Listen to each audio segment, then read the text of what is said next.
Hey,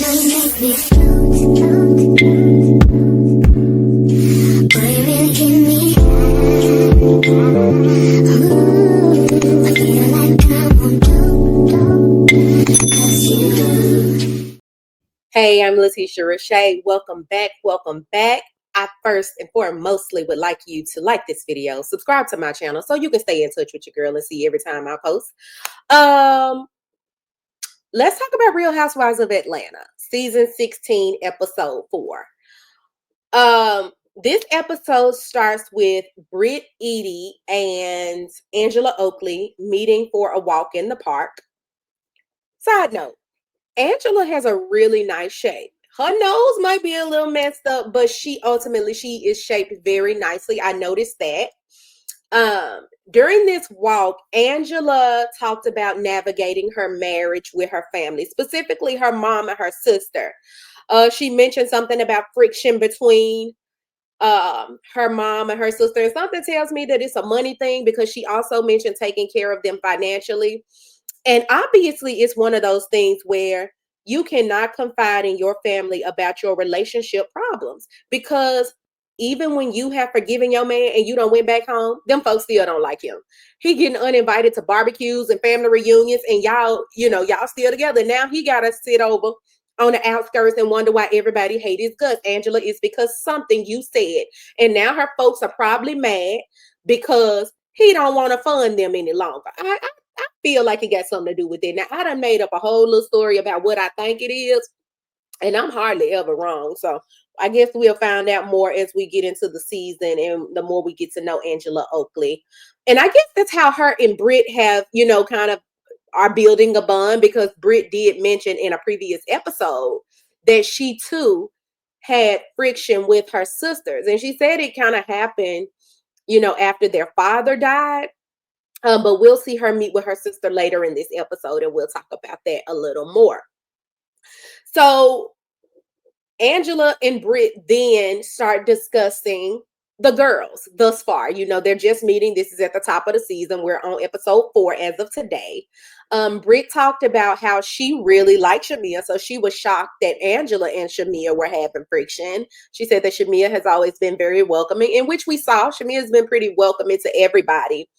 But then Britt also gets on Kenya again. I think she's kind of obsessed with Kenya. Although I haven't noticed like the shade that was so bad that Britt can't get over it. Kenya, we have known Kenya to do much worse. And what Kenya has done or has shown her thus far was not that bad to me. Tell me again in the comments if you think I'm wrong about that, or if you saw something different. Maybe Kenya did. There was a little bit of shade when she asked about the ring and are you engaged or whatever. But I felt like the question was valid. I would have needed clarity too, as far as I'm concerned. But Britt is really bothered. And for me personally, it's given like Britt watched. Of course, we're all aware of the RHOA franchise. They some trailblazers, right? So I'm sure Britt has watched and she has formed her own opinions of Kenya. And I just feel like she just didn't like her coming in. And so when you don't like somebody, you're going to find tidbits just here and there of things that you don't like, because you already have a preconceived notion that you don't like them anyway. So I feel like that's Britt's problem with Kenya. But it's given thirsty, it's given parched, it's given Sahara, it's given very, very thirsty for attention. And I hope that Kenya doesn't give it to her. And we'll definitely talk about that as this episode progresses. Because I feel like I'm going to title this video, "Was Kenya wrong?" Because I feel like Kenya was threatened during this episode, but we'll talk about that later. Let's move on throughout this episode in order, okay? So there was a quick scene with Shamia. She was talking to her sister in the backyard of her home, and she was telling her sister that LaToya invited her to a dinner. And so Shamia was shocked. I would have been shocked too, seeing that I just called you Michael Jackson. So Shamia was shocked about that. And what else happened during this scene? I don't remember much about it, so it wasn't important. But I do know at some point during this scene, the people next door were cutting the grass, and it was interrupting Shamia's filming with her sister. And Shamia, in rich black girl fashion, was like, "See, that's why we talking about buying the property next door." I know that's right, Shamia. Buy that shit up then. I love it. I just love seeing women. I'm not just gonna say black women. I just love seeing women, successful women, women who are not afraid to live their lives out loud. I love this for Shamia. I really do. I really do. So the next scene was with Portia. With Portia. Before I move on to Portia, Shamia did mention that all of the opportunities that she had in music, right? And she mentioned like she was in a group with somebody else. I know she mentioned Carrie Hilson. So I think that's very telling that she is talented. And it just goes to show that things don't happen overnight. When we see people like Shamia come onto this platform, we're thinking, oh, she got lucky. It's just because Portia was her friend. No, she has rightfully so earned her place in this franchise. And just she earned and deserves the right to be in the room among stars because the journey didn't just start now. And I say that to myself, oh Lord, I'm going to church on them folks today. And I might have 5 views today on the YouTube, but who's to say next month I won't have 20,000? Speak it into existence because I do believe in affirmations and it shall be. Anywho, now we can move on to Portia. Portia meets with her team to talk about Pampered by Portia and what's her hair company called? Dang, and I've purchased from her before too. Oh, dang, y'all. I forget. I'll think about it soon. But Portia meets with her team to talk about her business plan. She claimed that she fell off when she got married. She just wanted to be a little wife. And she kind of left her business goals at the wayside. That's because she thought she was marrying a rich man. And the moment that she realized that the money was funny and 1 + 1 equaling 2, it was giving 4.5, and she didn't know how to carry the one and get the right answer. That's when she headed for the hills, and she realized that she had to go back to Go Naked by Portia. I knew I was gonna remember it, and then Pamper by Portia. So Portia's talking about expanding her home decor line into more of a luxury feel. She wants to introduce comforters and luxury home items. Um, at that table, a part of her team was one of her cousins. They showed his name at the bottom of the screen. And he was like, well, Drew reached out to discuss a business decision about Go Naked. So I'm not sure what Drew is trying to do. We did learn last episode that Drew was trying to do a photo shoot to promote Go Naked. And I'm like, well, Portia, if Drew wants to spend her own money to advertise your business, why not? Is that not why you give her free hair or whatever the business model is for Go Naked?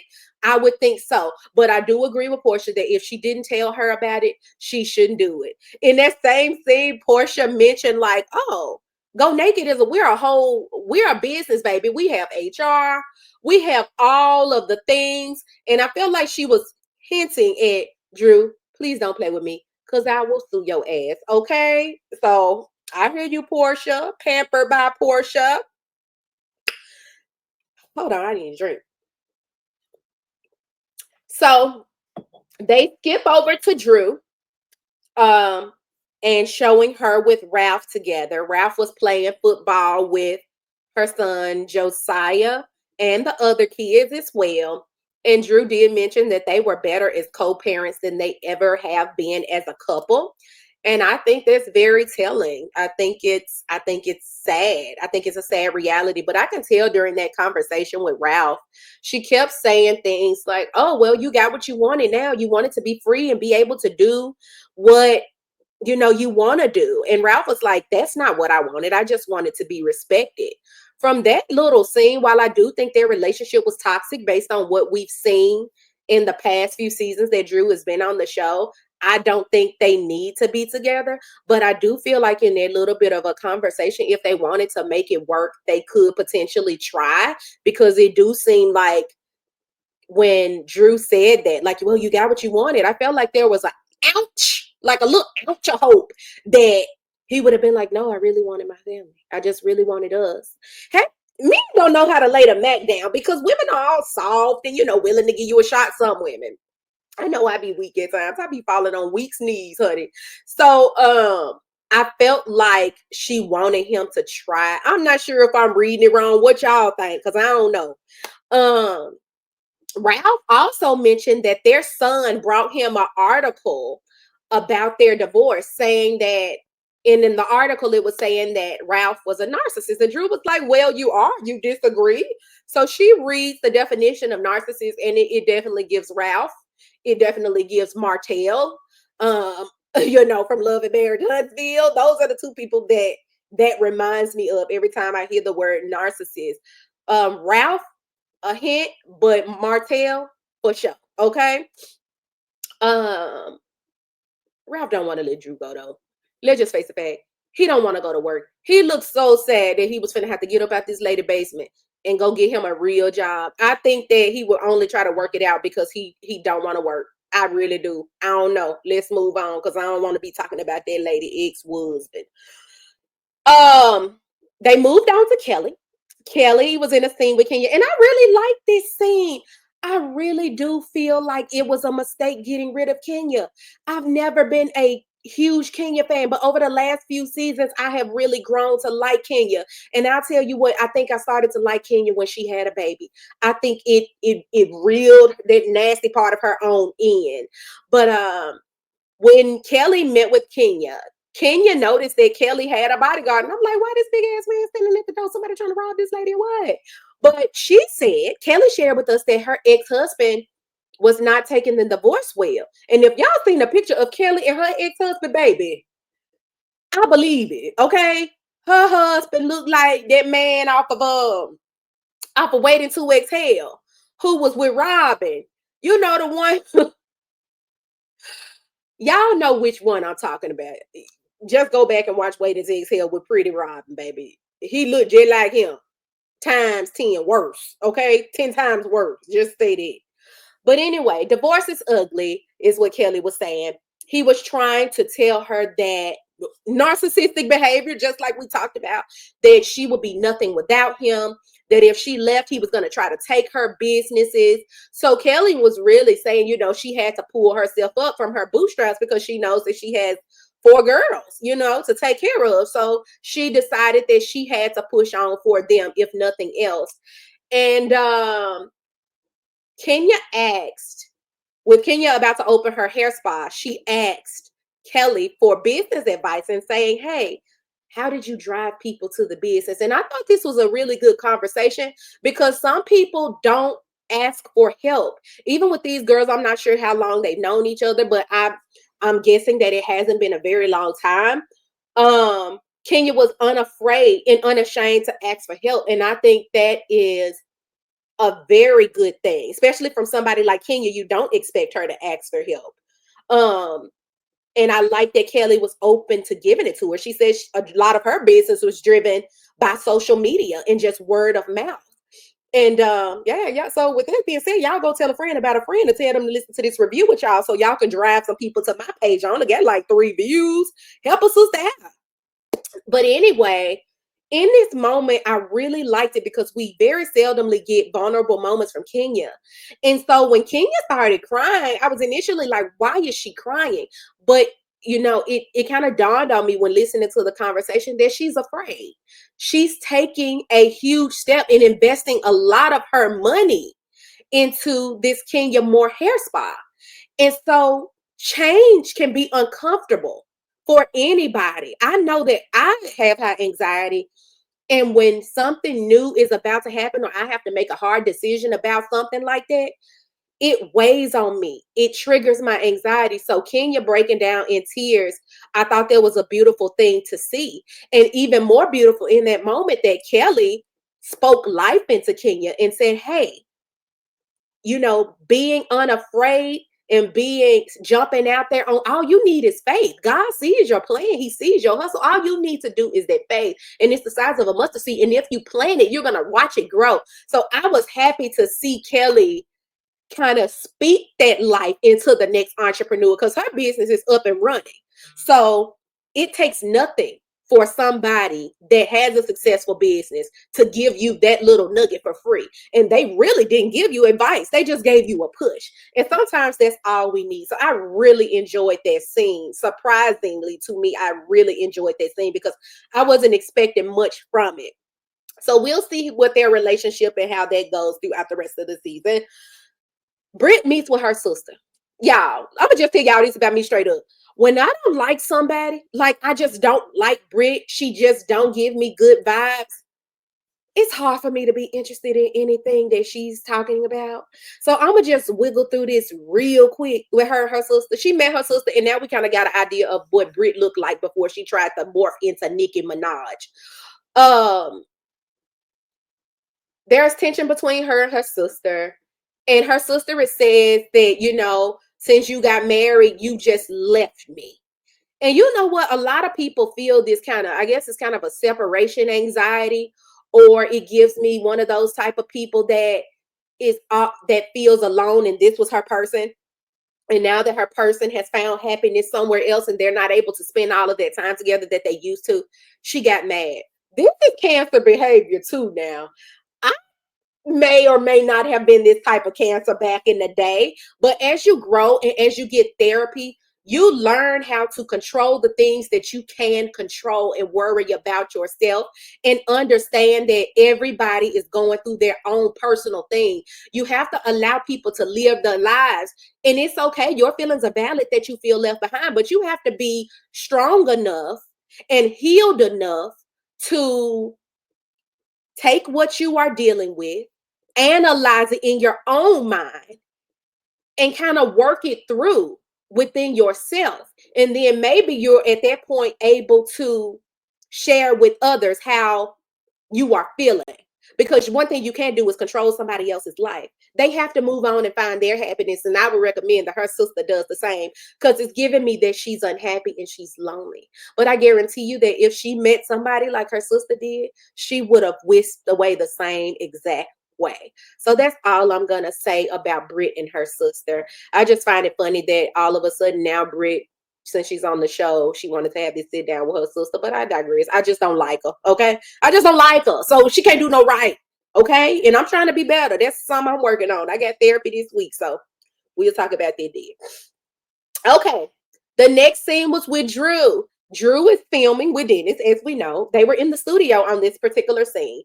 Let me just say this. Drew's music is dope. Last year, or whatever year that was, 2 years ago when she dropped her last album, I really enjoyed some of the songs that she dropped then. But this album right here is dope.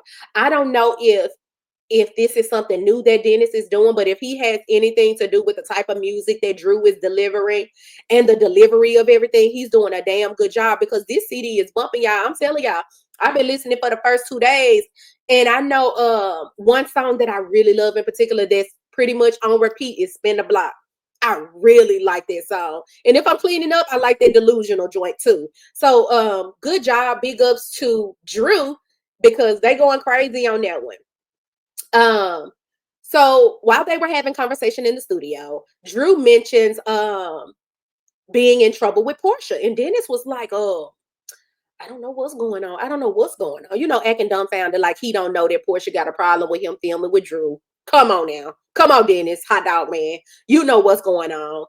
Anywho, the producers to clock him on that lie he had just told real quick.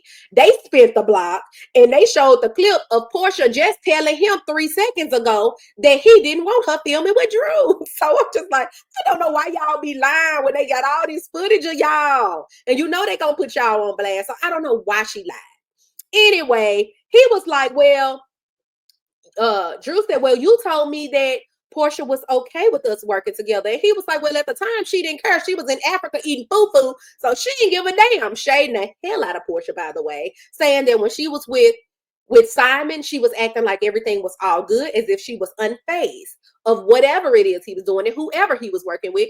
And I agree. If Portia was still thinking that Simon had some money and was trying to stick it out long enough to get a big separation deal or alimony, she wouldn't be worried about what Dennis was doing or if he was filming with this girl Drew, because she would be on here trying to fly him around like she was happy, knowing she wasn't. It was a money grab. And as soon as Portia say this out loud, maybe we can move on and believe anything else she's saying.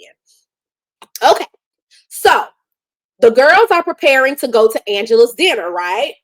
Angela's having this pretty chic and black event, and the girls are getting ready. Shamia FaceTime Portia, um, just showing them getting ready for the event. Kelly FaceTimes Britt, and Britt, still in her obsession with Kenya, is talking about I don't feel safe. Hold on. You got to get into character when you acting like Britt. Yeah, my husband's working because I just don't feel safe. I don't feel safe, girl. I don't feel safe. So I don't know, why did she not feel safe? Because Kenya asked her about her ring. I don't know where they came from. Somebody drop down, hop down, and tell me why Britt didn't feel safe. Anyway, Angela's dinner. It's beautiful. Whatever the place was, it was beautiful. Everyone looked beautiful arriving. Everyone looked elegant, very elegant. Until Kenya done waltzed her ass down here in teal, just missing the entire memo, talking about she didn't know. They had the, production shade in there. I just told you they gonna clock you every time. So they pull up the event, the invite. Hey, Tisha. They brought up the invite to the event, and it clearly says chic in black.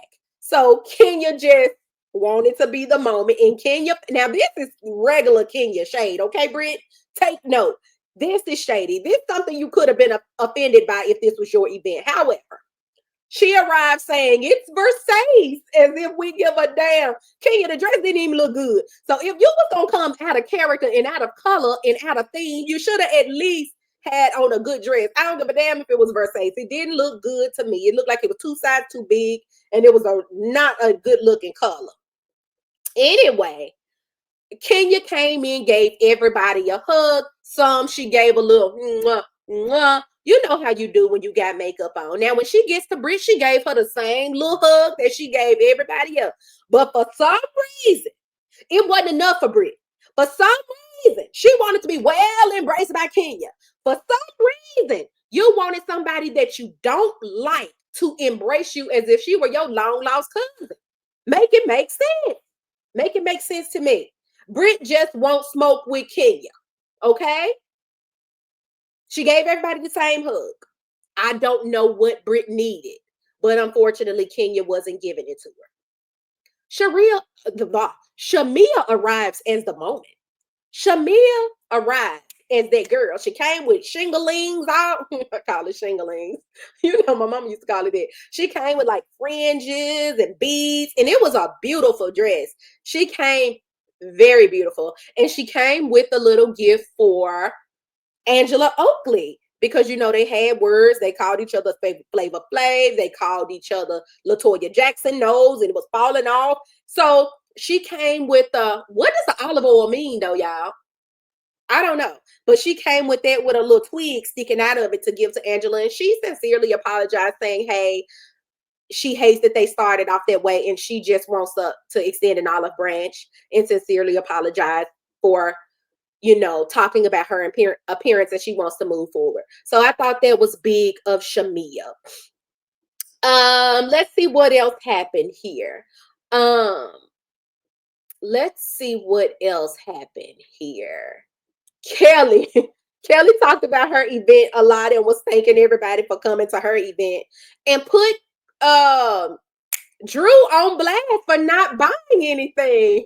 I'm like, Kelly is a mess, y'all. Kelly gonna be that girl. She ain't scared to tell nobody. Now, Drew was like, girl, I did buy something. I bought a jacket, and the jacket was expensive. So while Drew was pulling up her phone to show proof that she bought a jacket, Dennis texts her. And Kelly was like, oh, girl, I see Dennis texting you. I don't see a purchase, but I see Dennis texting you. And they moved the camera on over to Portia, and Portia looking like, she didn't say anything though. But moving right along, Kenya also invited the girls to her hair spa opening at the table. So she extended it to everybody. Britt, She even included you. I know you looking for some attention from Kenya. So there you go. We gonna hand you an olive branch. We gonna invite you, you know. So there you go. There you have it. Um, so at the table, um, they play they asked Shamia what was going on with her.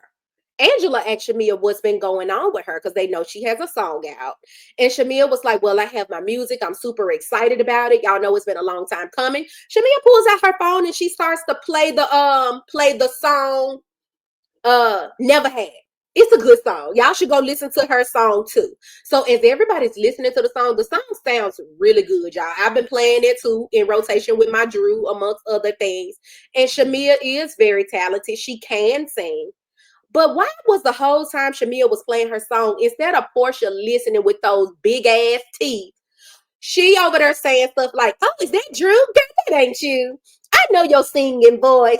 She just mad because that damn song she came out with flopped. It didn't make it past the Real Housewives episode that they played it on. Nobody heard it. It was flatline, just like the title of the song. So Portia is a hater, as I have been saying. I don't know why. I just don't like Portia. But besides her being shaped very nicely, can't deny that. The girl got curves for days. But Portia is a nasty person, inside and out. And that's why nothing she have is ain't gonna be successful. When you're dirty, you don't win when you're fighting dirty. Who said that? Was that Nene? And she was no lie. So yeah, Portia was hating the whole while. She kept just saying, oh, that's not you, that's not you. I would have had to clock her, but I guess Shamia wanted to let her live for now while they are still friends. So next the girls move on to a game. Um, the girls' directions were to write down questions to each person at the table. So you could write down, hey, Shamia, I want you to answer this. Hey, Angela, I want you to answer this. They put all the questions in a little jar. And so they went around the table picking the questions out.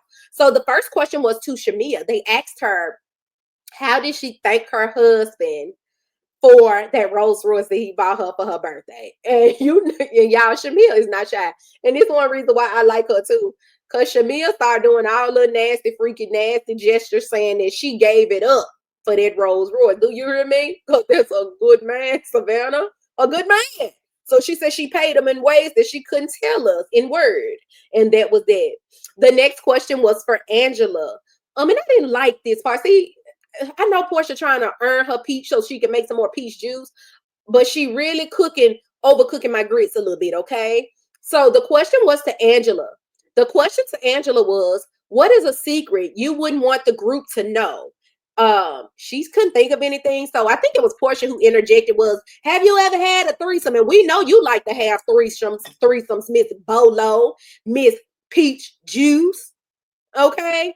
And Angela was like, no, I don't share my man. That's not something that I do. And so Portia gonna say, oh, well, I heard Charles was spicy. You know, I heard Charles was spicy. So Angela like, well, a little bit. What you heard? What did you hear about my man? Please share. Portia didn't share. I don't think nobody wants some problems with Angela. Angela seemed like she about her business. And I said that as quick as she could clap back to Shamia because they was going tit for tat and there was no hesitation in between. So I'm interested to see how Angela gonna pop off during this season. I feel like she gonna be one of those people I said one of those people. Yeah. she gonna be one of them people that have like those one-liners too. I feel, mark my word about that. We gonna come back to that. Mark my words about that one. So what was next? What was next? Kenya had a question. They had a question for Kenya. They asked her what kind of color panties she. I don't know who want to know about Kenya panties, but they just sound old and funky. I don't know. So I guess Kenya flashed them a little whiff of her Kulu because they was like, girl, Kenya got a big old moose knuckle, which I thought was funny. Somebody said she was bare down there. But Kenya questioned, Kenya was asked a question next that said, can you speak kindly to Britt Edie? I'm not sure who asked that question, but Brit felt the need to specify and clarify that she did not write that question, by the way. Kenya answered pretty quickly and was like, I can, and I think I have been. I think I've been pretty nice to everybody. And Brit was going on and on saying, oh, no, you haven't. Oh, no, you haven't. And at that point, Kenya was like, okay, girl, you just want a moment. And Brit, was saying, just going off about it. It just wasn't that serious. Unless they cut some things out, it wasn't that serious. Even all of the ladies were saying that Brit was going overboard, and I felt like she was too. Brit goes, I didn't send for you. I didn't send for you. How you gonna use the girl line on her? A line that she went viral for on her. So much so that Kenya clocked it and was like, Libby, how you gonna use my line on me? You're obsessed. You know what I'm saying? So I feel like Brit is definitely obsessed with Kenya in a way. Everybody at the table agreed that Brit was doing entirely too much. Then Brit starts saying stuff like, yeah, I ain't worried. I ain't worried. Just let me go. I'm finna go get girl. I got a pistol. I got a gun. Little bitch, is that a threat? Is it a threat? Are we threatening people now because they didn't hug you the right way? I'm confused. Unless they edited out something, whatever Kenya did to this bitch at this point was justified. I don't care what she showed. If you told me you finna go get your pistol not once but twice, all bets are off, baby.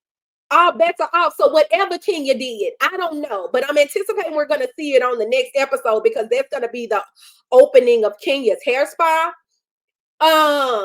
Brit leaves, calling Kenya all out of her name, calling her BITCHs and all that stuff. She can't even breathe. You can't even breathe, Brit. You done cut too much of your nasal canal off.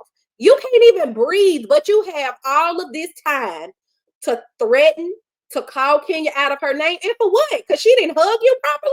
Or she didn't answer the question how you wanted her to answer it? I don't understand. Help me understand, somebody down in the comments. Did I miss something?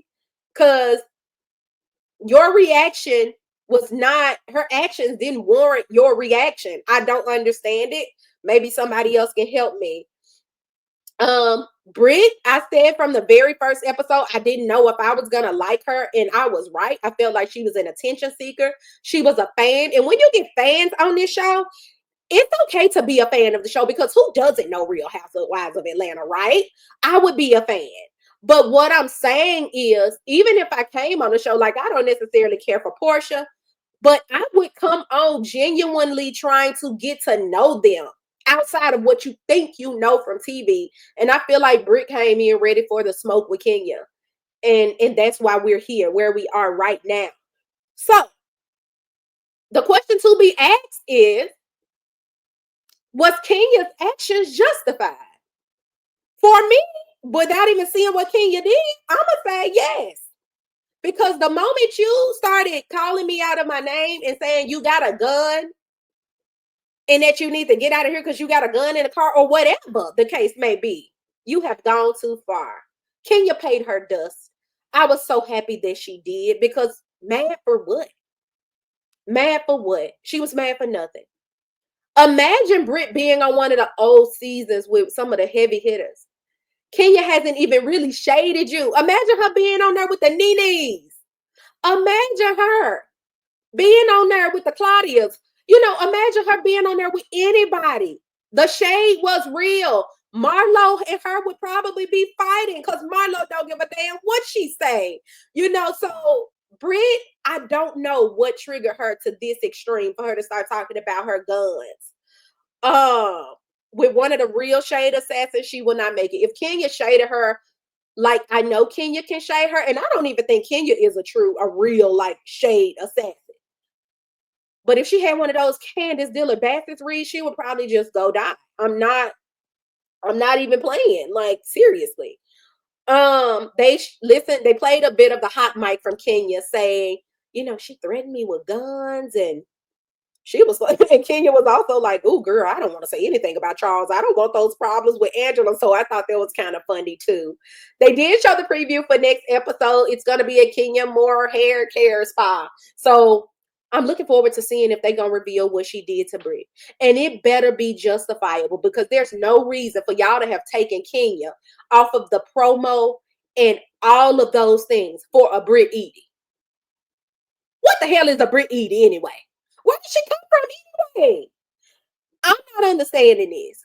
I think everybody else has been a good addition thus far, but I do feel like Brit Edie is not a good fit. I would keep Angela, I would keep Shamia, but I would be looking to replace Brit Edie.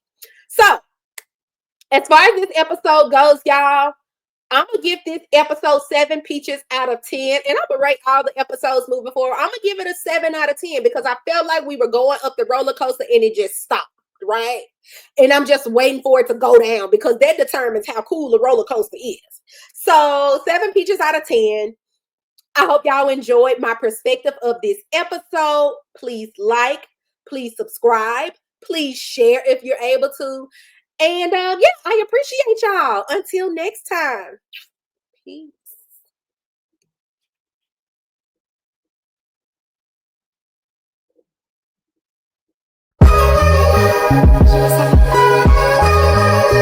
So fucked up. So